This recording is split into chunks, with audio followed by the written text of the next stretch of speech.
Hello, and you are listening to Bill Murphy's Red Zone podcast. I interview leaders who inspire me in the areas of exponential technologies, business innovation, entrepreneurship, thought leadership, enterprise IT security, neuroscience, philosophy, personal development, and more. Welcome to the show.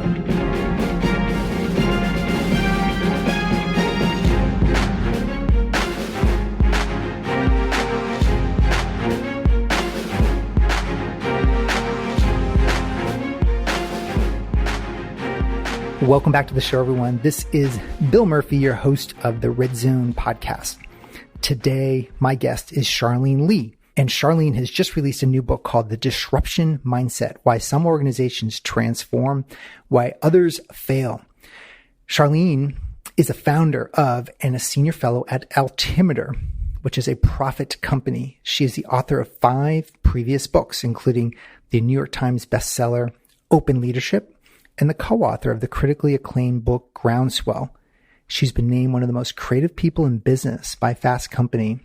She's an expert on digital transformation and disruptive growth strategies, and she's a graduate of Harvard and of Harvard Business School.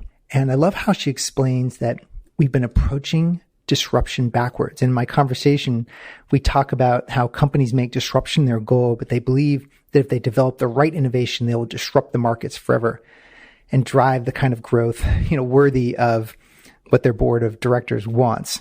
But as Charlene explains to me, that's not how disruption works. Disruption doesn't create growth. Instead, she talks about how growth creates disruption. And I love how she hits it across the head when she says, growth is hard. She's not mincing words here. And disruptive growth is exponentially harder. It requires companies to make tough decisions in the face of daunting uncertainties and answer questions like, should we bet our company's future on next generation customers or today's reliable ones? Should we abandon our current business model for an entirely new one? Making these bold changes demands leadership and often massive cultural transformation. And we talk about leadership in that in these type of disruptive companies, strategy trumps everything. And we need to meet the future needs of our customers. And you're going to love the envisioning exercise we talk about with envisioning your future customer. And that leadership requires a movement to drive and sustain. It requires consistency. You can't whiffle waffle as a leader. And she talks about the consistency of the best transformation leaders and culture, of course, culture.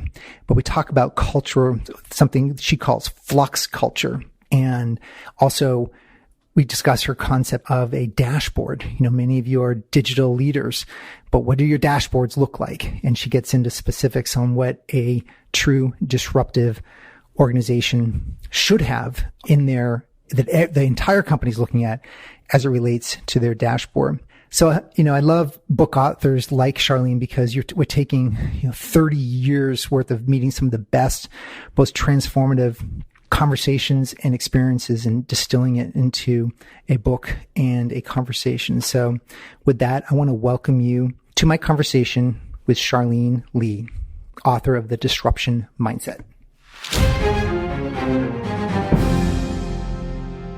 So I have Charlene Li on the show today, and I want to welcome you to the show, Charlene. Thank you for having me. So I listened to Charlene, as I'm going to tell in the introduction to this, but we're looking at right now the disruption mindset and why some organizations transform while others fail. And I really, really enjoyed reading the book. And I'd love to ask you some questions and some of the stories that you tell in the book. Would that be a good place to start? Yeah, sounds great.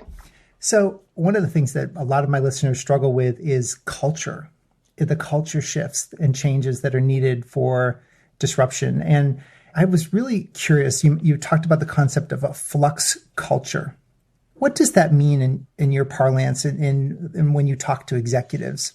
Well, I think of the flux culture as a culture that can take some change or some sort of advancement, some sort of disruption, and looks at it as an opportunity rather than as something awful that's about to happen to them. And flux cultures always constantly say to themselves, there's got to be a better way. Let's find a different way to do things. So they're constantly hacking themselves.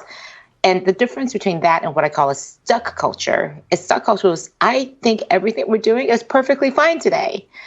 And so there's something about flux cultures and how they engineer things, how they believe in things, how they practice the way they work, that's ingrained in them that flux is a good thing, not a bad thing.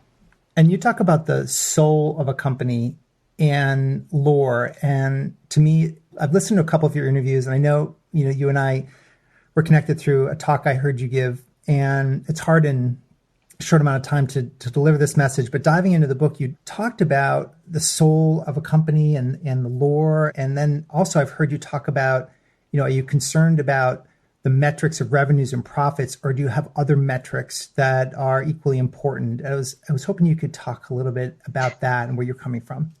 Sure. I think lore is one of the elements of what I call a culture operating system. I'm a big believer in structure and governance, about being intentional about your culture. And one of the ways to do that is not just with organizational structure and process, but also with lore. Lore is the rituals, the symbols, even the stories you tell about your organization that cement and solidify those beliefs that help you deal with flux. And what I find so interesting is that organizations oftentimes, especially tech startups, I'm here in the middle of Silicon Valley, they talk about the great products and everything. And then I ask these CEOs, so how was your culture going to support your strategy? And they look at me like I have no idea what I'm talking about. And the product is great. You're thinking about your technology is great. But what about the people aspect of this? And especially as technology, as we know, has both positive and negative implications. How are you thinking about this beyond just your organization? Think about societal issues too as well. So I think thinking much more holistically about technology, about how it's being used both inside and outside of your organization is the responsibility of the leaders of companies these days. One of the big themes you mentioned in the book is you think that disruption has been approached from a backward perspective. And you said disruption doesn't create growth, but growth creates disruption.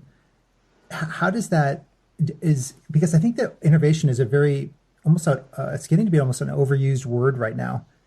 At least you just hear it thrown around so often. So is that statement sort of a way to kind of get at the heart of it? Yes, we keep trying to look for that disruptive technology or innovation to drive growth. But the reality is growth itself is so disruptive. And so when you come up with an idea like, hey, let's go do this. This is a great way to grow our markets, to get more customers. You start putting the plans together and then you realize, oh, that's going to be really hard. That growth initiative that we have, that's going to cause a lot of disruption. We don't want that. And I can't think of a single instance when an organization is able to drive exponential growth where it wasn't disruptive.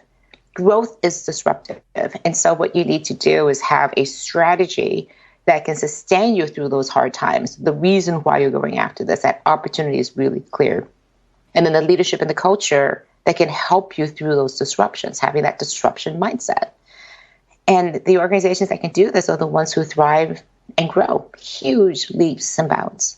One of the big themes throughout the book is leaning into discomfort. And so I think going to Singularity for several years, they talk about the corporate antibodies that sort of want to take down the change and just want to focus on the core of the business. And you're coming at it from a different angle, though. You're coming at it from more of an embracing the discomfort and not shying away from it. Is that something you've done intentionally?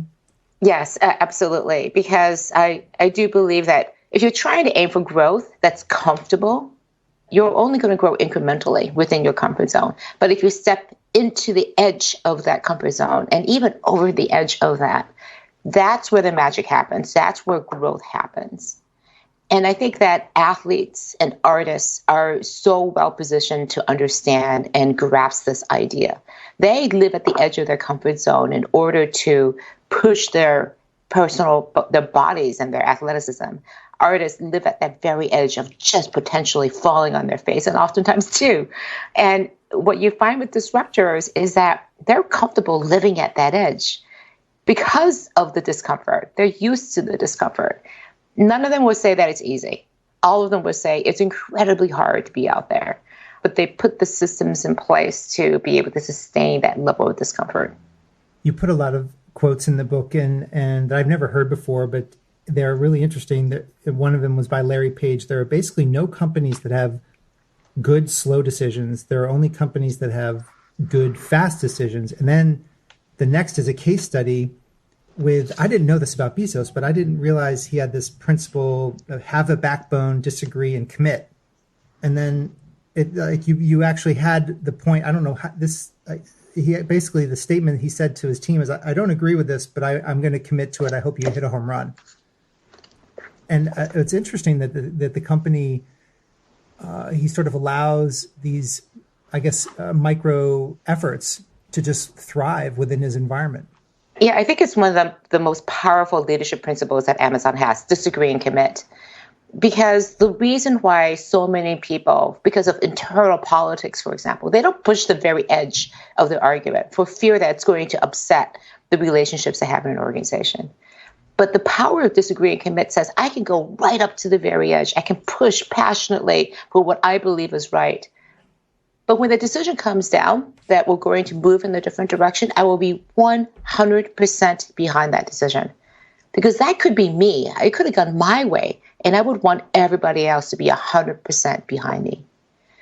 And for Jeff Bezos to say, my gut says, don't greenlight this movie or don't go do this, but hey, I paid you to be the expert. Who am I to question you, an Academy Award winner, for example, what's a good film or not? I'm going to defer to you, even though I completely disagree with you, and I hope it succeeds. Yeah, frankly, that's a really mature way of thinking about how to run an organization. So I think that's it's principles like this, beliefs, and then ingrained in the way you do things, your process, and again, that lore, that makes Amazon so disruptive. It's funny, the disruption mindset, and it's all about fear. And we always talk about scaling the technologies and scaling capabilities, but scaling our decision-making, I hadn't really thought about it from that perspective, but I always wonder how Amazon's able to do so many things and scale. And that was sort of my glimpse from that brief snippet case study of how they're able to do this, how they're able to scale their capabilities. Yes, and I think more than anything else, they have this process for evaluating new ideas.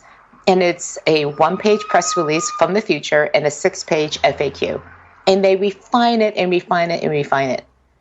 They'll send it back to the drawing boards. Oh, okay, I heard you talk about this on a YouTube yesterday. Can you explain that? You said it so fast in the interview, and I'd love for you to just go back through that. Sure. So it's from the future. It's written from the future? Yes, and frankly, the whole idea of a disruption strategy has to be focused on the future. Be really super clear about who your future customer is going to be. Because unless you know who that future customer is, a really clear picture of who that person is, you're not going to make the tough decisions today, the sacrifices, the investments today to attain that future. And so the way that Amazon does this is that they write a press release from the future talking about what the impact of this product or this service or this innovation is going to have. And it's written from like a journalist point of view. It's a press release. It's an article that says, this is an innovation that has changed the world for these reasons, and this is how people are using it. It describes it in great detail as if it is real. That's how he's crafting the future, literally envisioning the future. And as you talked about in the book, is those unmet needs of the customer. Right. And I think it's the most interesting thing is when startups go into a VC or a private equity firm is looking at an investment, and they go, so what's the total addressable market here? If it's not there, then I don't want to address it. But if it was that visible, then everybody would be going after it. It wouldn't necessarily be worth investing in.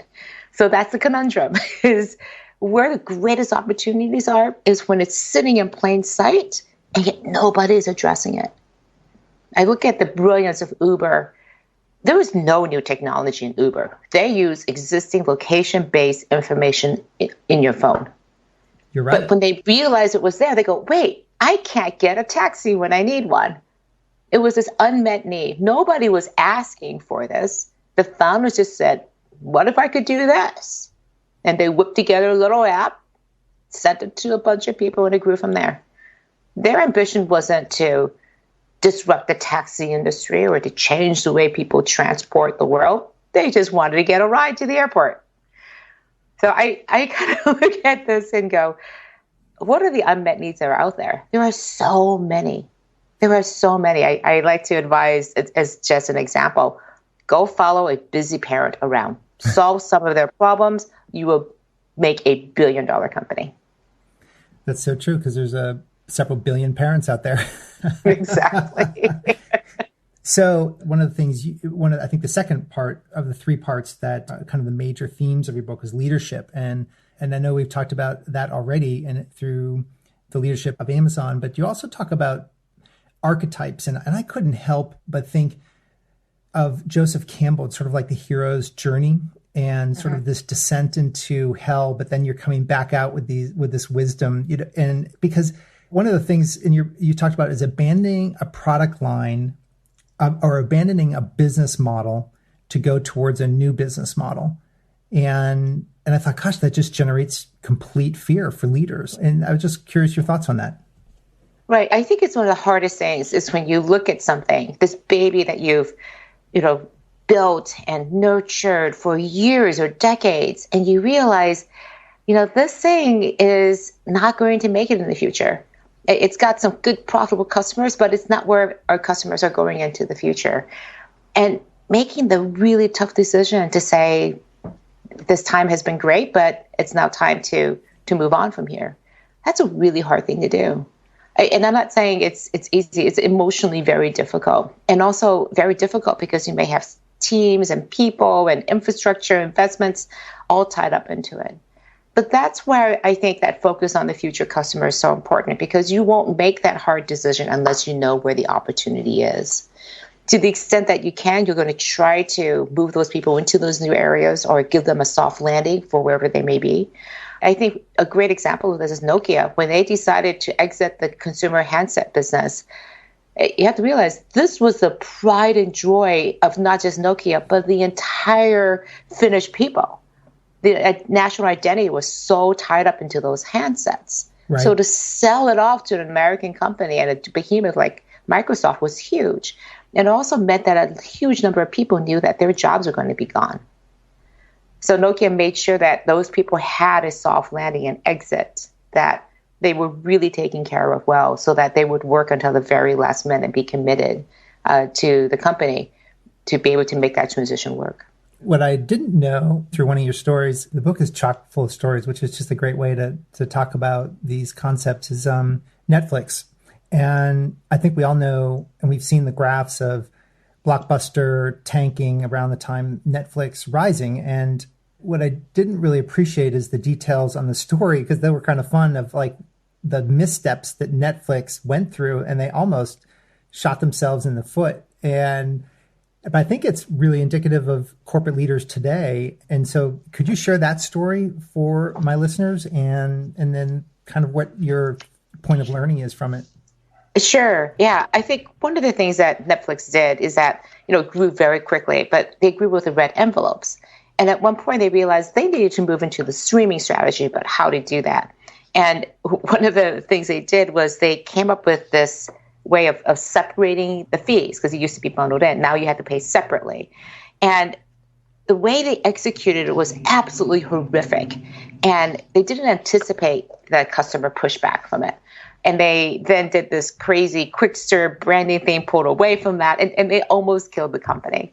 And the thing that saved it was that Reed Hastings just said, hey, we completely messed this up. We completely botched this. We're so sorry. And they recovered from it. But that was them moving a little bit too far ahead of where they thought customers were.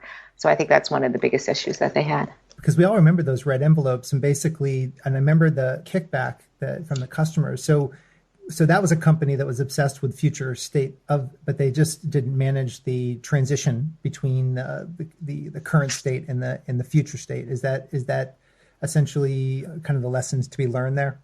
Yeah, I think one of the things is that sometimes you miss your target, right? So sometimes one of the biggest pushbacks I get from focus on the future customers is, I don't know who they are. How can I know with 100% surety that this is my future customer?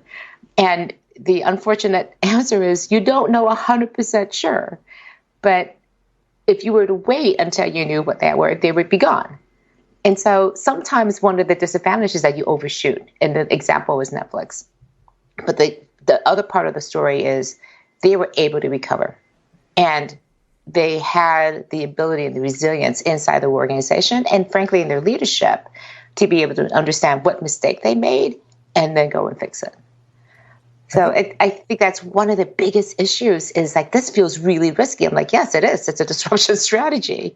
But also the rewards are so incredibly big. You don't get big rewards unless you take big risks. Well, also, one of the things I appreciated from your message was you talked about the organization and the discipline and the order that highly disruptive companies actually exhibit. You mentioned that these aren't chaotic organizations. They're very, very orderly. And I'd love if you could just mention what you're observing there.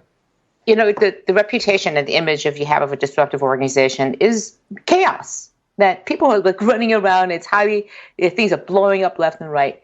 And it's just the opposite. It was one of the most surprising things I found is that these organizations have things locked down.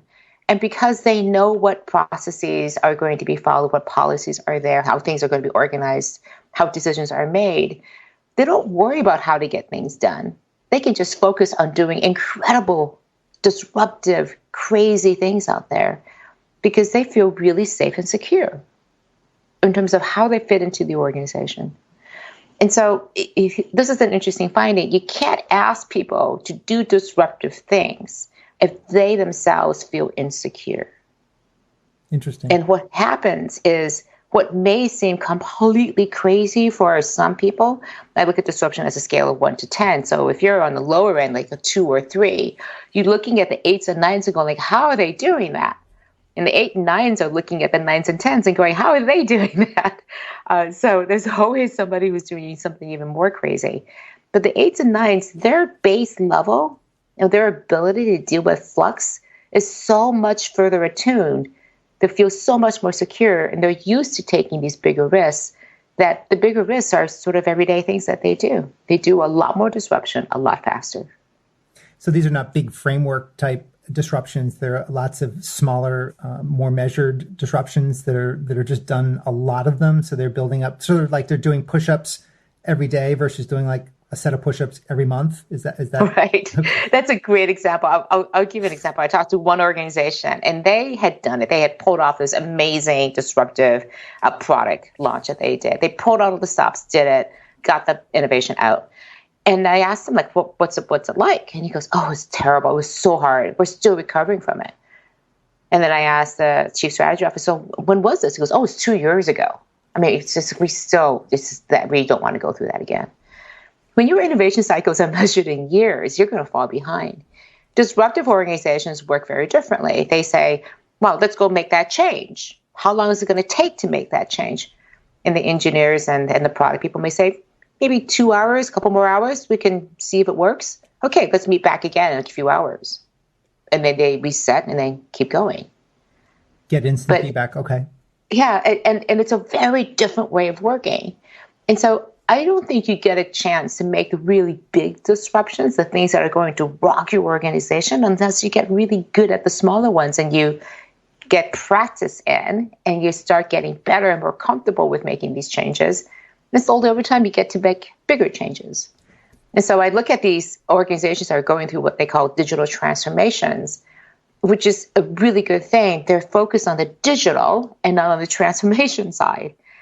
And you can't ask a person who's been operating and spending 90% of their time just making things go and work, just making sure the status quo works, to suddenly drop all of that, spend half their time on a huge transformation. That just is asking the impossible of people. So when you're brought in as a consultant through the years, you've had this wealth of experience of working with different companies. What do you think your superpower is that creates the most ahas with upper level management? Like when you walk out the door and you're going down the elevator, the feedback you get is, this was so helpful for X. Like what generally comes out of people who meet with you? I think the biggest one is to have a greater sense of confidence. Okay. They feel like in the past, it just felt like a black box. Like, how would we ever do something like this? And once we've gone through that workshop or through the discussion, they're beginning to see, oh, this is absolutely something we could do. It's within our grasp. This is something that we could see ourselves moving into. They're terrified by the thought. Look, they know it's going to be really hard, but there's this glimmer of hope and optimism. And more importantly, they're beginning to gain confidence that they themselves can become disruptors, that they could do this and not only do this and survive it, but thrive with it. Yeah, so that's really powerful. So you're giving them a sense of hope and agency that they can actually pull this off. It's not insurmountable. Right. Now, if you're giving practical ideas, a couple of things that popped out of the book was, or one in particular, is that, and a lot of the folks listening are the chief officers for information technology or security or technical digital strategy, and you ask what's on their dashboards. And then you point particularly to the upper left-hand quadrant, and what is the significance of the upper left? Is that just where people generally look? That's where you put your most important KPIs. Okay. It's just the way you read a spreadsheet and you sort of dashboard. You go to the upper left and go, what's over there? And the further down you move or over to the right you move, the more kind of, okay, these are nice to haves, but what's in my upper left-hand corner? And this is one of the things I do when I start an engagement with clients is I ask to see what their dashboards say.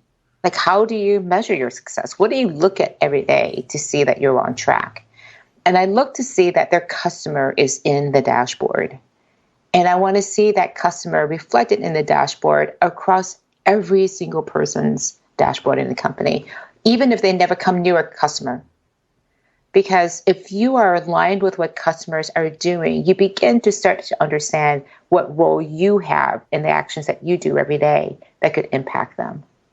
So those are not your traditional vanity metrics, but what are some good impact metrics that if you saw someone's dashboard, you're like, oh, okay, this company's dialed in. They're really focused on the customer. What would be a good metric? Customer satisfaction. I mean, a basic ones like that. Sometimes they have NPS, Net Promoter Score, lifetime value. Even if it's anecdotal, the latest comments from people, positive comments from customers, negative comments from customers. Sure. Anything to reflect what's going on with customers so that you know. It's interesting. When you ask people what their jobs are, they oftentimes are focused on a very functional, very specific job. I think I didn't put this in the book, but one of my favorite stories is when you walked around NASA, a reporter went up to a janitor and says, like, so what's your job? He goes, I'm putting a man on the moon. That's powerful, yeah. So when everybody's aligned on what their job is, what they're trying to do. The other thing I ask when I start a client engagement is I ask for permission to walk around their office for an hour unaccompanied. And they're like, what are you going to do? I'm just going to have some conversations. I'm just going to ask people things. And so I go and ask random people, and I try to get to the front lines, a call center or something, finance department. And I ask, what's the company strategy? Can you tell me what it is? I ask them, do you know who your future customer is? Do they even know who the customer is? Who they're trying to serve? And show me your dashboard. What are you being measured against? And I take all this after 1 hour and come back and I just go, this is what I found. I mean, it's completely subjective, completely anecdotal, but this is what I found. And you get so ingrained in the day-to-day, it's harder to step back. And that's one of the benefits of having an outside perspective. But asking the question even to say, why are we here? Why are we putting all of our efforts into this? Do we know why we're making all of these choices and decisions? And I find that organizations who are really focused not just on their customers, but have a good idea where they're going, where their future customers are the ones who are aligned in that shared sense of purpose, of opportunity and mission, so they can pull together through these hard times. What I love about that is in complex organizations, which is every company these days, it's what is the critical few, like the 80-20 Pareto's analysis or that Archimedes lever, like what are the fewest amount of things that get you the biggest bang? And it's what I love about this dashboard is that I was in last night just looking at old quotes, like why some of the quotes didn't make it through to a customer engagement, and then why, and just looking at trying to get a feel of what's happening within the organization. There were some, you get a lot of customer positive feedback, and you've got some feedback that isn't so positive. But if that was radically transparent to everyone, then it forces a level of discomfort immediately. Transparency, like nobody can hide. It's completely up there. And it's what I love. The dashboard approach is it makes the whole company aware of this theme, and in a very simple way, you sort of shift the culture. Yes, and you touched on something really important, that transparency creates accountability. And who's a better person to hold you accountable than your customer? Your customer will tell you right away. They can be the conscience of your organization. I think that's why social media is so powerful. There's no hiding the truth when it's out there, because your customers are telling you exactly, hey, you're doing a great job, or you really disappointed me, and I'm angry, and I never want to work with you again. You got to look at that, own that, for whatever it is, whether it's justified or not. That is their truth. And when you can have the voice of your customer ingrained deeply into the organization, that's the big change that is today. In that inside organizations, we have so many technologies that allow us to work in a much more fluid way because of the way information is shared. This is the reason why we're able to disrupt ourselves as large, complex organizations that we couldn't 20 years ago. Clay Christensen wrote in Innovator's Dilemma, basically, if you're an incumbent, you are toast. There's no way you can compete against a startup. That's not true anymore, because incumbents have the scale, the brand, the cash, the customers, the people, the resources to be able to be disruptive in a way that a startup can't, if only they can get out of their own way and be able to see that customer for who they are. So that's really what generally your mission is about, is helping. If you had to net it all out, is you really, with this book, helping companies get out of their own way by sort of hitting them. I look at it very honestly, like, this is hard. You're not saying it's easy. This is very difficult, but here's some strategies and what you can do about it. Right. And frankly, companies getting out of their own way include startups, because as soon as you have a startup and you get a couple customers, you fall into the same trap. Oh, I finally got a customer. I've got 10 of them. I want to get more of the same 10, not realizing that those 10 may or may not be actually the market you want to be aiming for. And that was one of the biggest insights I also got, was that this is never ending, but it also is something that is an issue for even small organizations, as well as large, complex organizations. The questions and issues we're grappling with are very, very similar. Yeah, my company is 40, so we would definitely be on the smaller end of the continuum. And we are 100% grasping these. This book is equally applicable to me versus the 300, 500, 5,000 person company. So is the role of a strategy officer, do you think, and again, this is almost an impossible question to answer, but I'm going to ask it anyway. Which role in an organization do you think has to primarily lead and own? Or could it be multiple? Like, could you have the chief marketing officer, the CIO, the chief is the chief strategy officer supposed to own this? Is it the CEO? What are your thoughts on that? My feeling is that everybody in the organization has to be a part of this disruption strategy. When it comes to owning it, one person running it, it could be anybody.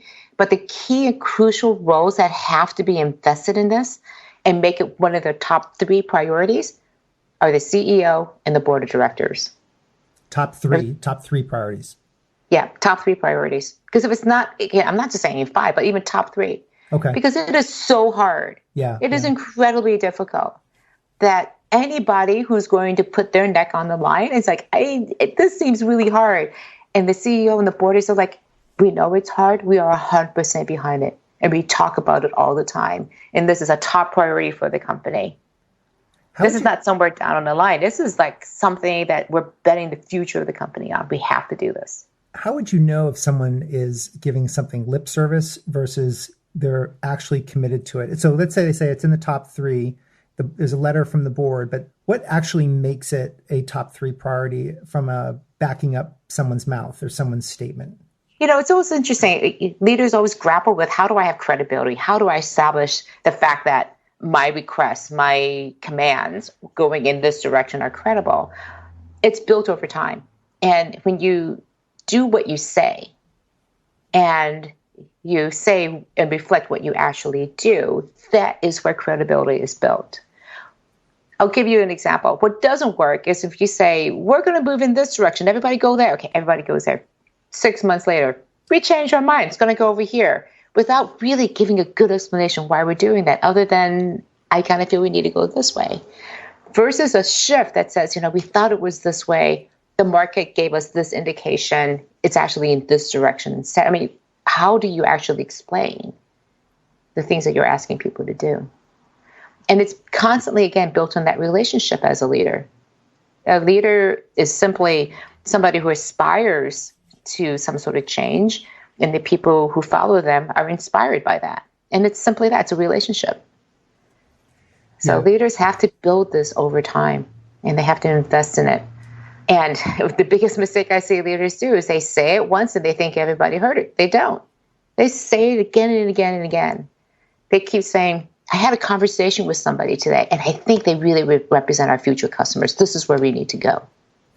You have some great examples in the book with that too. I mean, because you talked about Team, which I thought was really fascinating. I didn't really realize T-Mobile had really, you gave, again, the whole backstory, which I loved, because a lot of times you think, well, there's no way a big company can be transformative. But that example was truly a multi-billion-dollar company from the CEO down, executing on something very, very cool. Yeah, so T-Mobile was the distant fourth player in the U.S. mobile market, and came up with a new strategy to become the customer advocate, whereas everybody else was kind of assuming that customers had to go with them, so weren't paying much attention to them. So T-Mobile said the opportunity was to be the customer-oriented company and not to be like the other carriers. So they called themselves the Un-carrier. So whichever way that the other carriers like AT&T, Verizon did things, they would do things exactly the opposite. So they tore up contracts. They actually threw parties with people when they signed their contracts. And the CEO started being online on digital and especially in social media, constantly doing shout outs and conversations with people in social, at both employees and the customers. And the thing is that this could have been just a simple tagline, but they changed everything in the organization. Even the CEO, John Ledger, changed. He kind of grew his hair long. He starts wearing just black and magenta, and he has this crazy slow cooker show on Facebook. And the results have been that they're now number 3 and trying to acquire the number 4 player, Sprint. So they completely turned the company around because they were able to address this hidden narrative and do it in a really authentic, credible way.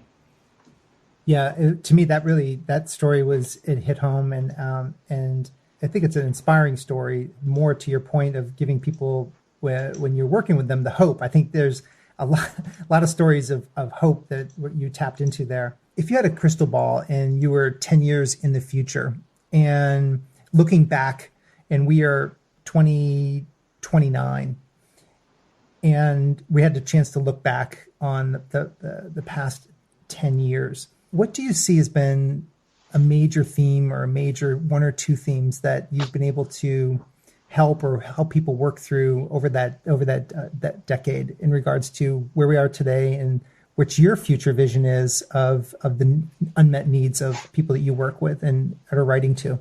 Yeah, I think about the past 10 years. In 2009, I had just finished writing and launching Groundswell, was in the process of writing my other book, Open Leadership. And we were all grappling with this whole idea of, wow, sharing and being open and authentic is, wow, that feels kind of dangerous, but it feels kind of good too.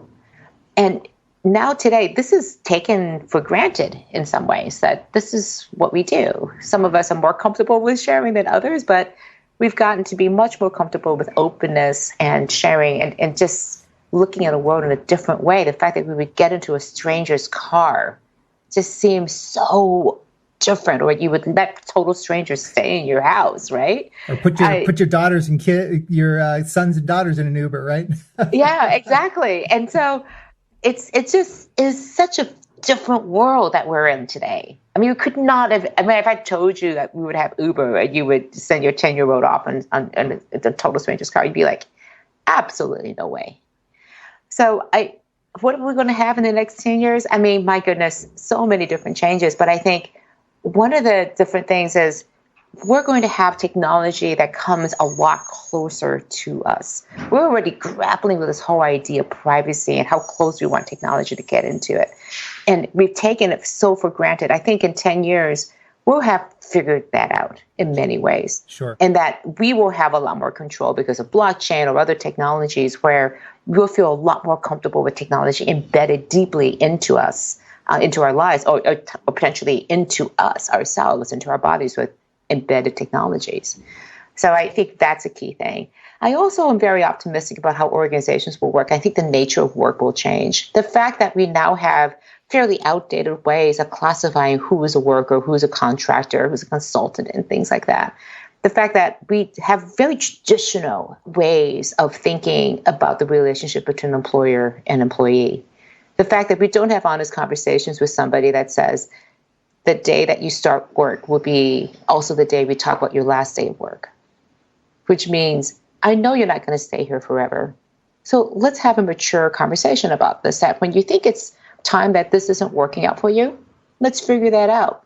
We'll have an exit day. We'll do our best to help you find your next job. I'll open up my network.